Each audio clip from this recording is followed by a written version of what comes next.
আজকে কিন্তু দুইটা মেলা, একটা হচ্ছে দুনিয়ার মেলা, আরেকটা হচ্ছে আখেরাতের মেলা।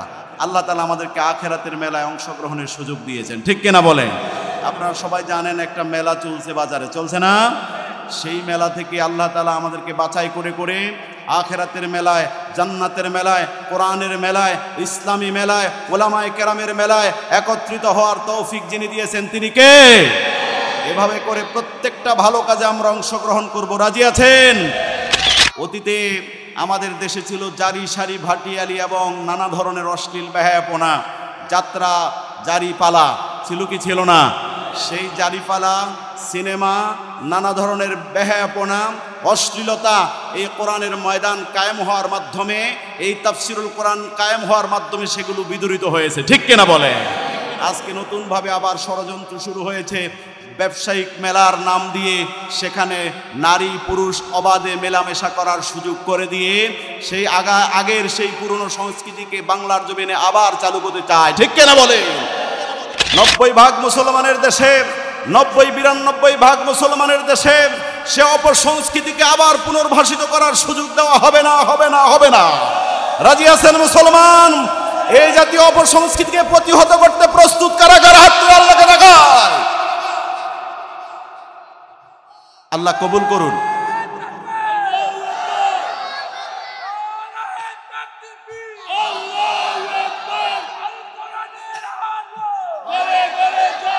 ষড়যন্ত্রের জাল যেন আর পাততে না পারে, বিস্তার করতে না পারে, সেজন্য আমাদের সজাগ থাকা লাগবে কি লাগবে না?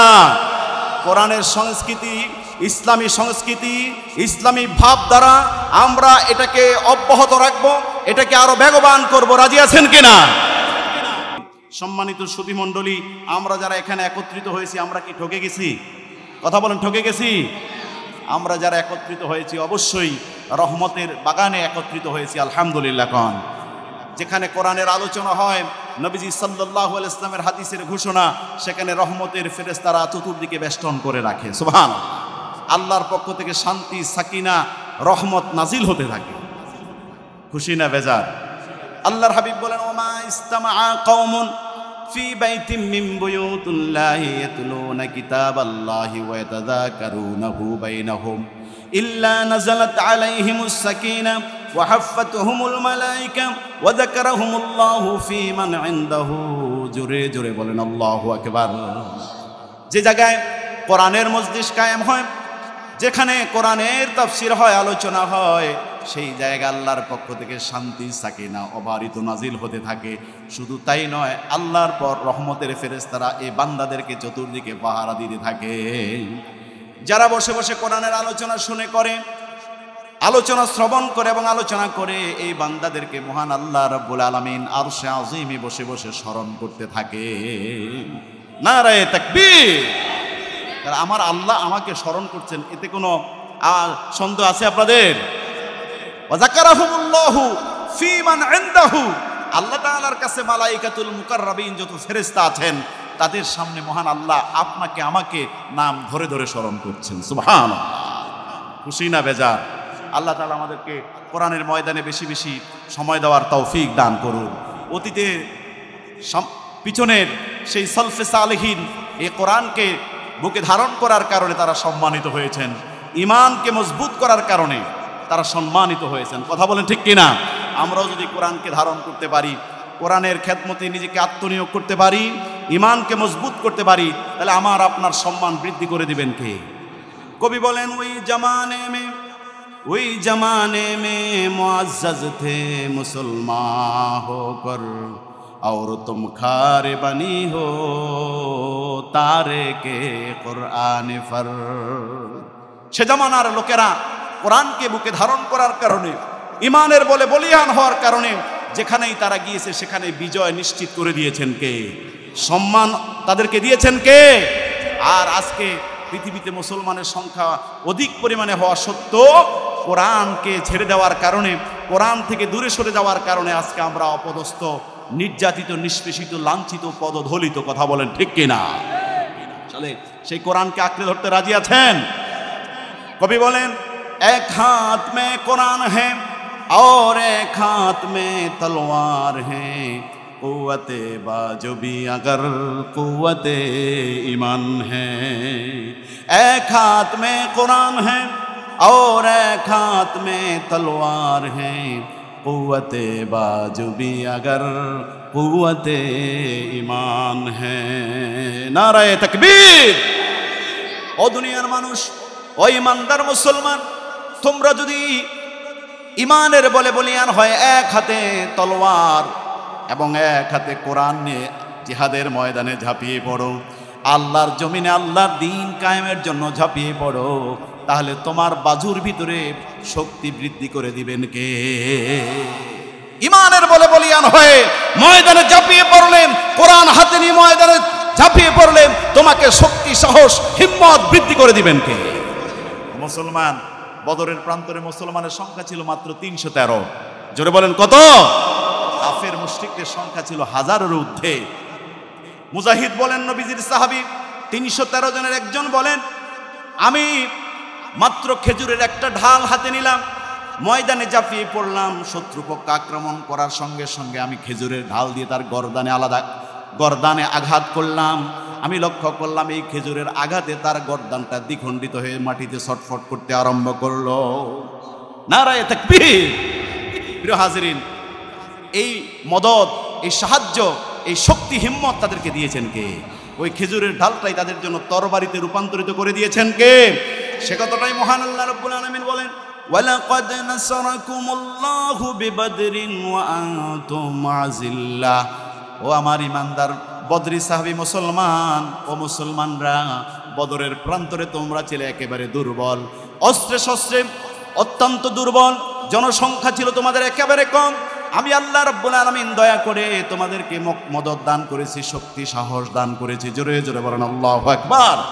আকাশ থেকে ফেরেশতা অবতীর্ণ করেছেন 1000, 3000 না 5000 ফেরেশতা সেদিন বদরের প্রান্তরে নবী সাল্লাল্লাহু আলাইহি ওয়াসাল্লামের সাথে মদদ দেওয়ার জন্য, সহযোগিতা করার জন্য আসমান থেকে অবতরণ করেছেন। সুবহানাল্লাহ। প্রিয় হাজিরিন, তাহলে তাদের এই সফলতা এসেছে কিসের মাধ্যমে? ইমানের বলের মাধ্যমে। কিসের মাধ্যমে? ইমানের শক্তি আমাদের দরকার আছে না নাই?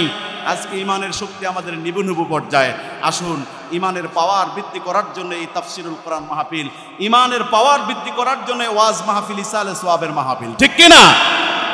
আউলিয়ায়ে কেরাম রায়পুরের জমিনে শুয়ে আছেন, আপনাদের বুড়া হজরত বাগদাদি এবং বড় মিয়া সাহেব বাগদাদি রহমতুল্লাহ আলাই। ওনারা এসে এখানে ইসলামের বীজ বপন করেছেন।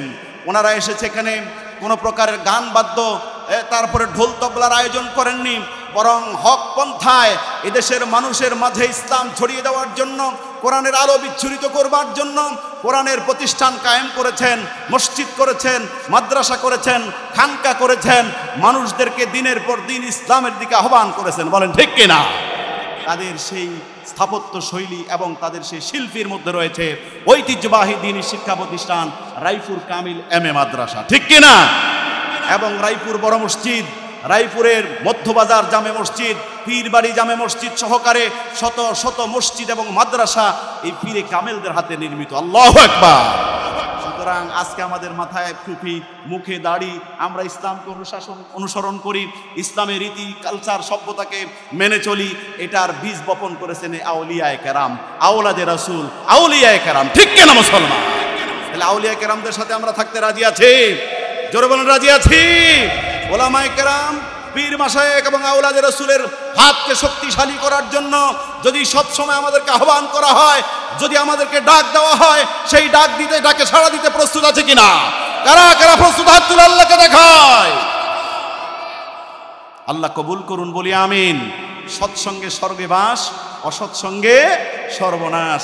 প্রিয় বাবাজিরা, তাফসিরে এসেছে, তাফসিরে জালালাইনের হাসিয়াতে, যে আল্লাহ সুবহানাহু ওয়া তাআলা মানুষ ছাড়া আরো কয়েকটা প্রাণী, কয়েকটা গৃহপালিত পশু, সাধারণ প্রাণী, এদেরকে আল্লাহর জান্নাতের মেহমান করবেন।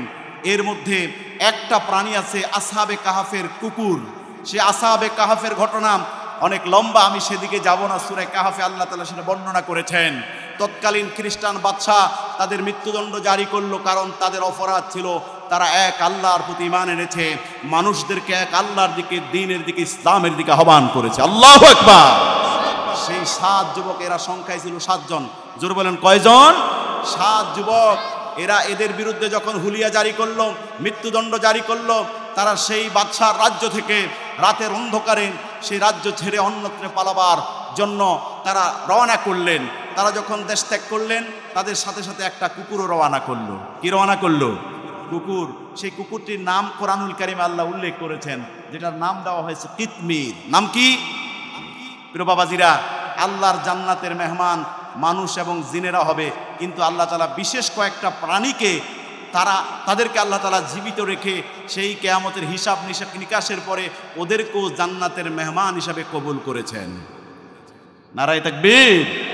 প্রিয় হাজিরিন, এরা নিকৃষ্ট প্রাণী হওয়া সত্ত্বেও কিভাবে একটা কুকুর জান্নাতের মেহমান হলো? কারণ সে সৎ সঙ্গ গ্রহণ করেছে। ওই 7 জন তাগড়া ইমানদার মুজাহিদ যুবকদের সঙ্গী হয়েছিল 309 বছর। তারা সেই গুহায়, আসহাবে কাহাফের গুহায় নিদ্রারত অবস্থায় ছিলেন। সেই কুকুরটাও তাদের সাথে ছিল। সুবহানাল্লাহ কাওয়ান। সৎসঙ্গে স্বর্গবাস, অসৎসঙ্গে সর্বনাশ। তাহলে আমরা সব সময় সৎ মানুষের সাথে থাকতে রাজি আছি? সৎ লোকের শাসন চাই, আল্লাহর আইন চাই। রাজি আছেন কিনা? সৎ লোকের শাসন চাই, আল্লাহর সৎ মানুষের সাথে থাকতে রাজি আছেন? আল্লাহ কবুল করুন, বলি আমিন। তাহলে এই দেশের সর্বমহলে শান্তি আর শান্তি বিরাজমান হবে।